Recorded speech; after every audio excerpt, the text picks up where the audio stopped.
Hello and welcome to my research video essay for Introduction to Media Studies for Dr. Strangelove at the University of Ottawa. So, who am I and what am I going to talk to you about today? So, hello everyone, if you don't know, my name is Aidan St. Germain and I am currently a major at the University of Ottawa studying criminology. I'm just going to be sharing just you a little bit about my research journey from start to finish over this course. So firstly, we're going to discuss how much time I spent on my phone.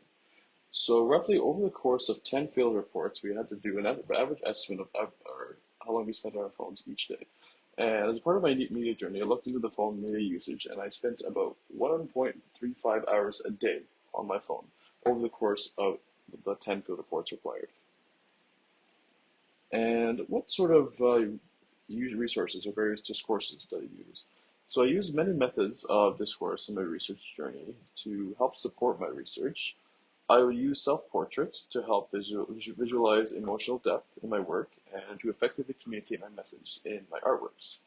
I would also use poems to pull out my feelings and specific research, such as feelings from my dreams. I also use collage when I would use to show for the diverse media influences on expression and representation of media. And altogether, these media research tools help me figure out the media's huge role in the world that we live in today. And what I also learned from street meat level media was I learned how important it was to analyze street media from where it come from. And from this discovery, I looked from the style of media as they try to influence our feelings and perceptions. I learned that people communicate by using street level media for publication or in hopes of a response from the general public.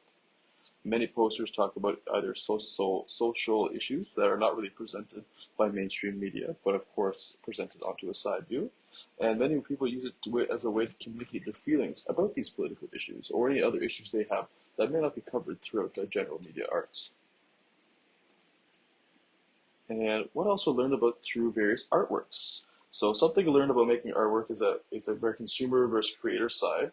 I got the opportunity to think about as a media creator, and I got to make some artwork that was appealing to the consumer eye. I would try to evoke feelings, thoughts, and color for someone who would be trying to look at my artwork, for example. And also what I learned through word clouds. I noticed as more word clouds I did through my research, I would notice more patterns with the wording. I learned the word clouds have a pattern to them, and the pattern would be using words like done, dream, just large words all in general.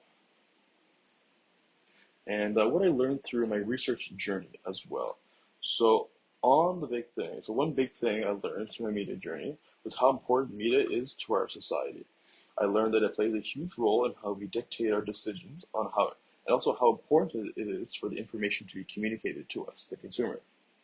I also learned that it invokes feelings from us and that it also influences how we feel about either a certain social issue or a new clothing brand. And based by that, they do that through invoking feelings through us. I've also learned to become more self-aware of what people learn, and also about what these companies of the media do to influence us in a way to either make an informed decision based on a product or an outcome.